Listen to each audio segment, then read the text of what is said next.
Welcome, fellow humans, to a piece of oak sideboard. Yeah, I think we can make a nice little plate out of this. It's about, what do you reckon that is? 1.5 inches thick. So I'm going to cut a 12-inch blank out of this and make a nice little dish. That's the plan. And what a good plan it is. Yeah, nice and simple, nice and quick project today.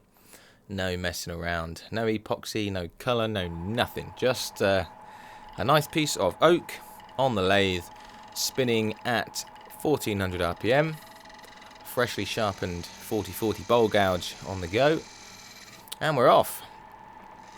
How's everyone doing out there? You all alright? Hope so. So, the first thing we've got to do, now this piece was pretty flat to start with. It's a little bit out of balance on the lathe, but nothing too crazy.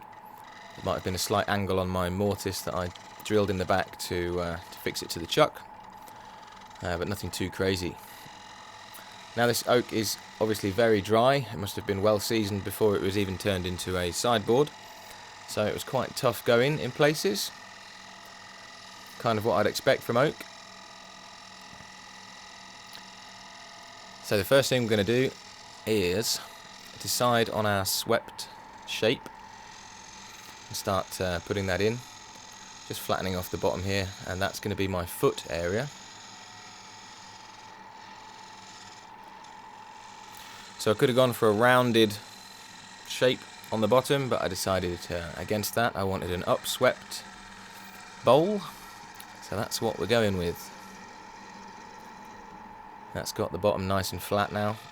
I can start cutting in that upswept shape. So it's only 1.5 inches thick, so not loads of wood to play with, but just about enough, I think.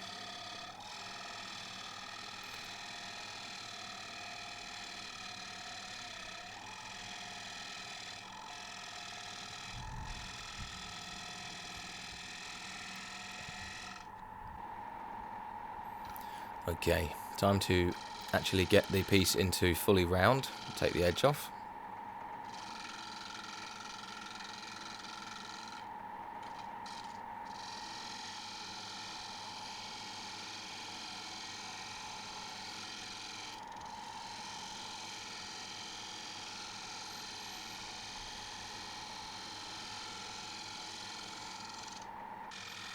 Job's a good one. So now we can just start thinning it down towards the outside.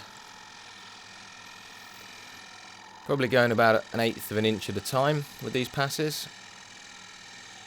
Any more than that and I was slowing down the lathe to the point where it was going to stop.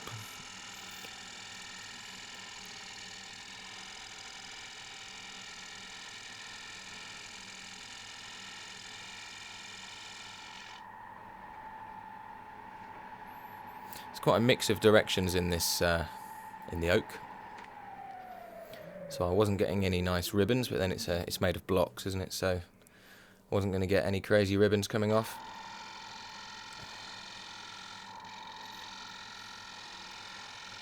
I really didn't know what I was going to find inside this sideboard, but whoever made it, however long ago they made it, they did a pretty good job. There's actually no gaps, no what's the word I'm looking for? No areas that have been filled. Yeah, a nice piece of wood. And I've got enough to do plenty more of these. This really is a test piece. I'm going to do a big glue up, I think, of probably 3 or 4 of these pieces to make a 6-inch deep, 12-inch wide block. And I won't be using CA glue or anything crazy. I'm going to do a proper actual glue up on that one, so stay tuned for that. And that should be a nice oak fruit bowl. So we're almost there. Let's get that mortise put in. That's as close to 90mm as I can get it.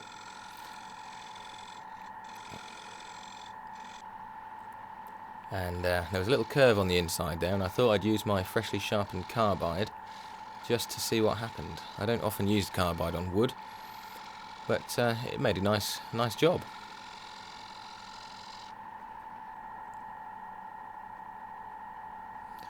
Just putting the angle on the inside of the mortise. And it's time to sand.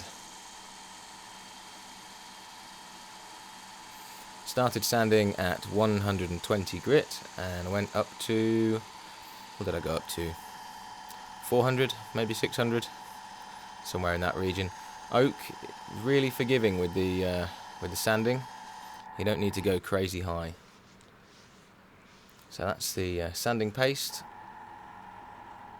and a bit of Howard feed and wax on that nice clean piece of paper towel there, and on goes the shine juice.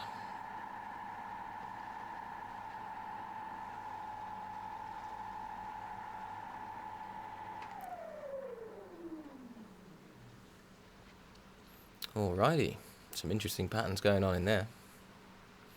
So it's time to turn it round and hollow it out.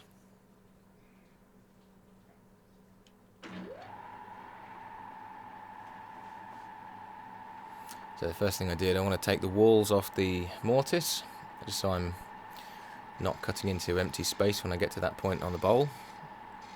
It's a bit safer.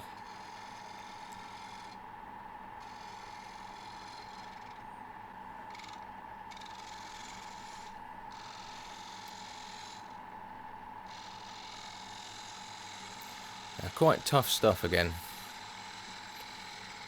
It was cutting easy in some places and a little bit bouncy and a bit grabby in other places.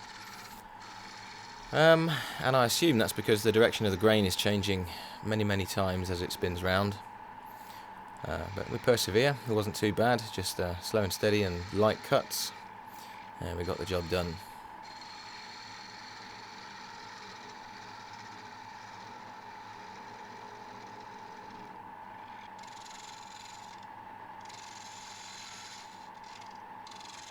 You can see out there it wasn't quite in balance, so I had to take it down to decent wood before I could do any proper cutting.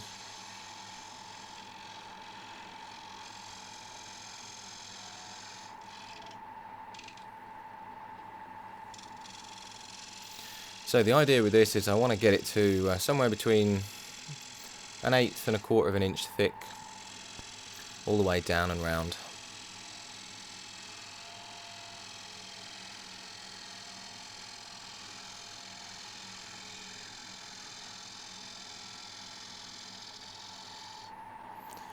And I'm not doing full cuts all the way to the centre,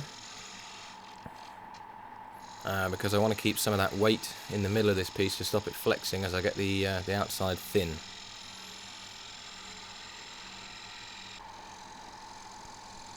So that's getting pretty thin now, so I'm just doing a few pull cuts, a little bit of shear scraping, just to get it down to that 1/8 of an inch mark.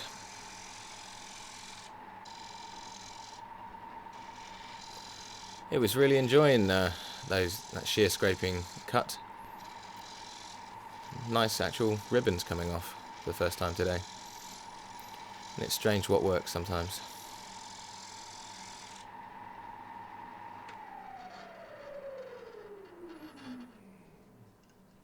That's a nice smooth finish straight off the gouge there.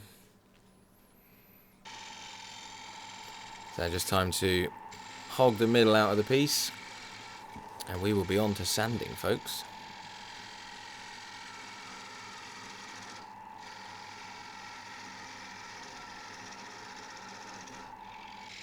Now sometimes I like to round over the edges on these pieces, but this one I decided I'm going to go with a fairly sharp, not quite a razor edge, but a pretty sharp edge on the outside of the piece. I wanted the definition.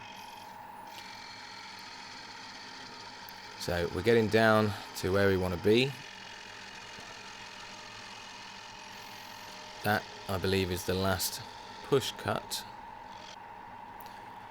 And if you listen carefully, you can hear just how thin that is in the centre. I didn't quite realise we were getting down to paper thickness. Probably shouldn't have done that cut there. Anyway, live and learn. It's done now, isn't it?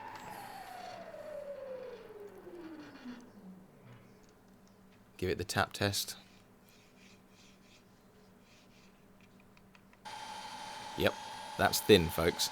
So what I did, I went straight in with a 400 grit pad, nothing coarser than 400, right in the centre, just to get that smooth without taking away too much material. And then I put the 240 grit pad on to take the tool marks out. And then I went back to the 400 on the 5-inch pad. And then I finished off with an 800 from the centre to the outside.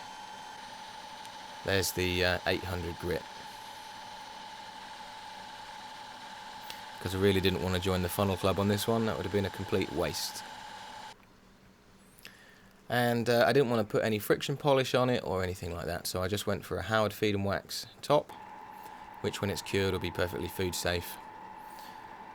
Yeah, some people say it's not food safe, but to my mind, any finish when it's fully cured is food safe. You know, you're not going to be eating off this. It's probably for putting fruit in or something like that. But there we go. It's done.